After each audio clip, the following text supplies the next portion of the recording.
ভোরের আলো ফোটার পরপরই দেশের শস্য ভাণ্ডার খ্যাত বগুড়ার ঘোড়াদা হাটে জমজমাট ধান বেচা কেনা হয়।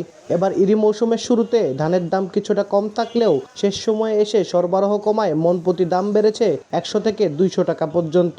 এতে কিছুটা স্বস্তি ফিরেছে কৃষকদের মাঝে। তবে চাষিরা বলছেন বর্তমান দামে তাদের ক্ষতি পোষালেও কীটনাশক, সেচ ও শ্রমিকের মজুরি খরচ বাড়ায় খুব বেশি লাভের দেখা মিলবে না। সেচের খরচ, বিভিন্ন যে কাটাকুটো খরচ, কামলা বাজারের খরচ, সেই তুলনায় ধানের বাজার খুব একটা বেশি না। সবই দাম বেশি, সারের দাম বেশি, ওষুধের দাম বেশি। 60 টাকা শতক পানির দাম, এই হিসেবে আমাদের পত্তা হচ্ছে না। আর ব্যবসায়ীরা বলছেন এবার ইরি মৌসুমের শেষ সময়ে সরবরাহ কমে যাওয়ায় বাড়তি দামে ধান কিনতে হচ্ছে।